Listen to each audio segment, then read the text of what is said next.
जय श्री राधे कृष्णा साथियों। मैं भी कृष्णा ज्ञान सहारा चैनल में आपका स्वागत करती हूँ। कैसे हैं आप?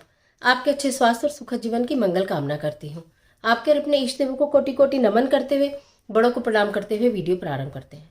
साथियों, आज मैं बात करूंगी सोम प्रदोष की, जो कि माघ माह का प्रदोष है, सोम प्रदोष है। भगवान शिव पर ऐसी क्या एक चीज अर्पित करें, हम क्या शिवालय जाकर शिवलिंग पर ऐसा अर्पित करें कि हमारे किस्मत बदल जाए, हमारे सारे काम बन जाए। समस्त जानकारी लेकर इसी के विषय में मैं आपके बीच में। लेकिन उससे पहले यदि चैनल पर नए आए हैं तो चैनल को सब्सक्राइब जरूर कर लीजिएगा और बेल आइकन का बटन जरूर दबाइएगा, जिससे आने वाली वीडियोस का नोटिफिकेशन आपको मिलता रहे। मैं आज बात कर रही हूँ सोम प्रदोष की। माघ माह का महीना वैसे भी भगवान शिव की पूजा अर्चना का महीना है। कहा जाता है कि माघ माह में पूजा का, दान का, स्नान का, भगवान शिव की आराधना का विशेष फल मिलता है। उस पर भी सोम प्रदोष, क्या सोम प्रदोष पर ऐसा हम उपाय करें कि हमारी किस्मत बदल जाए। किस्मत बदलने का मतलब ये होता है कि जो भी आपके जीवन में संकट है, जो भी आपके जीवन में समस्याएं हैं, जो भी आपके जीवन में परेशानियां हैं, अनेकों उपाय करने के बाद भी सफलता नहीं मिल रही, अथाह मेहनत करने के बाद भी काम नहीं बन रहे, ढेर सारी पूजा उपाय करने के बाद भी फल प्राप्त नहीं हो रहा, तो इस सोम प्रदोष पर एक चमत्कारी चीज आपको शिवलिंग पर क्या चढ़ानी है, ध्यान से समझिए। कि आपके सारे ही कार्यों को बना सकता है। वैसे तो कहा यह भी जाता है कि अगर जो सोम प्रदोष के दिन शिवालय जाकर भगवान शिव के दर्शन कर लिए जाते हैं तो जन्मों जन्मों के पाप सुधर जाते हैं। और उस पर भी अगर आप अर्पित करें कुछ चीजें तो फिर आपके सारे काम बनेंगे। एक लोटा आपको जल लेना है, 11 चावल के दाने, साबुत चावल का दाना, साबुत, खंडित ना हो, ये ध्यान रखना।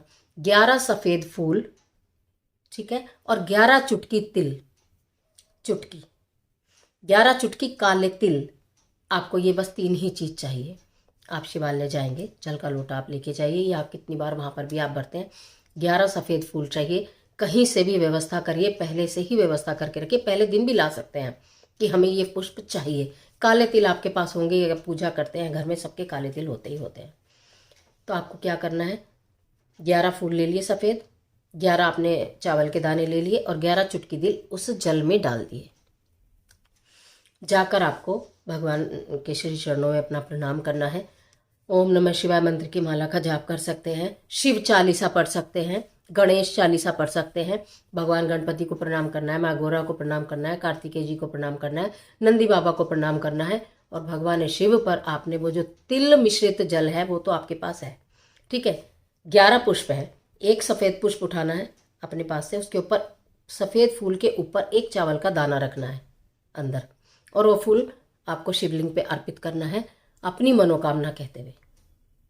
जो भी आपको इच्छा, जो भी आपको चाहिए कहना है। फिर दूसरा फूल उठाना है, उसी के ऊपर दूसरे पर भी एक दाना रखना है और वो फूल भगवान के शिवलिंग पर अर्पित करना है, अपनी मनोकामना कहते हैं। इसी प्रकार 11 फूल और 11 चावल के दाने आपके वहाँ चढ़ जाएंगे।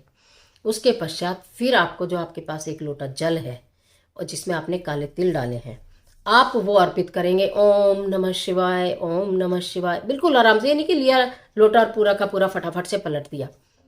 ओम नमः शिवाय, ओम नमः शिवाय, ओम नमः शिवाय, ओम नमः शिवाय कहते कहते आपको वो जल अर्पित करना है।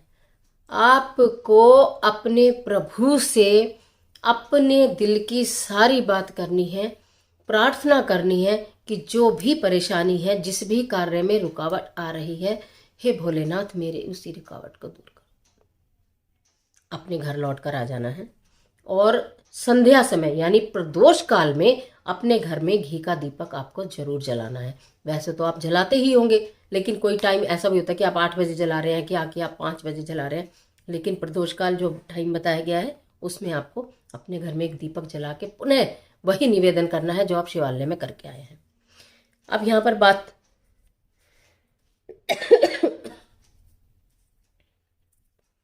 सिर्फ एक आती है कि अगर हम शिवालय नहीं जा सकते। पहले तो मैं देखो ये बताती हूँ कि जो मैं इतने छोटे छोटे उपाय बताती हूँ, इतने साधारण उपाय बताती हूँ और वो इतने बड़े बड़े काम करते हैं, तो उसके लिए एफर्ट तो करने चाहिए। कुछ चीज़ें ऐसी हैं जो ज़्यादातर मैं आपको आपके घर के सामान से ही उपाय करना बताती हूँ, जिससे आपको ज़्यादा भागदौड़ ना करनी पड़े, परेशानी ना हो। लेकिन देखिए, जब हम इतनी बड़ी बड़ी चीज़ें ईश्वर से मांगते हैं तो क्या हम थोड़े भी एफर्ट नहीं कर सकते? और अगर नहीं कर सकते हैं तो काम होते नहीं हैं। उपाय को उपाय के तरीके से ही करने में फायदा होता है। अभी क्योंकि कुछ बच्चे कहेंगे कि हमारे पास, हम तो आसपास मंदिर ही नहीं जा सकते सुबह, तो जो मंदिर नहीं जा सकते तो अब उनको मैं क्या बोलूं? वो जल कैसे अर्पित करेंगे काले तिल डालकर, है ना? वो ज़्यादा से ज़्यादा पुष्प अर्पित कर लेंगे अपने घर के मंदिर में, चावल का दाना रख के मनोकामना कह के, लेकिन होगा तो अधूरा ही काम। यानी कि जिस काम को करने में 5 दिन लगने, उस काम को करने में 15 दिन लगेंगे। लेकिन अगर बिल्कुल ही मजबूरी है तो ऐसे भी कर सकते हैं कि सफ़ेद पुष्प और वो लेकर चावल, और अपने घर में भगवान शिव जी के चरणों में आप अर्पित करिए अपनी मनोकामना कहते हुए सारे के सारे। और उसके बाद फिर आप अपना उनको बाद में संध्या में फिर वहीं पूजा करिए प्रदोष काल में, और उसके बाद वहाँ से फिर वो पुष्प और चावल के दाने उठाकर किसी पेड़ के नीचे दबा दीजिए, किसी प्लांट के नीचे दबा दीजिए। लेकिन जल अर्पित आपका हो नहीं पाएगा, तो इसलिए कोशिश करिएगा कि उपाय को पूरा करें। ये उपाय निश्चित काम करेगा और आश्चर्यजनक तरीके से काम करेगा और बहुत ज़बरदस्त काम करेगा। आप विश्वास के साथ करके देखिए सोम प्रदोष का जो मैंने उपाय बताया जो।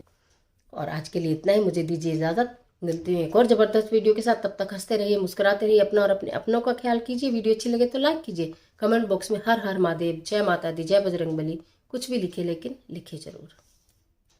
ईश्वर आपकी मदद करे।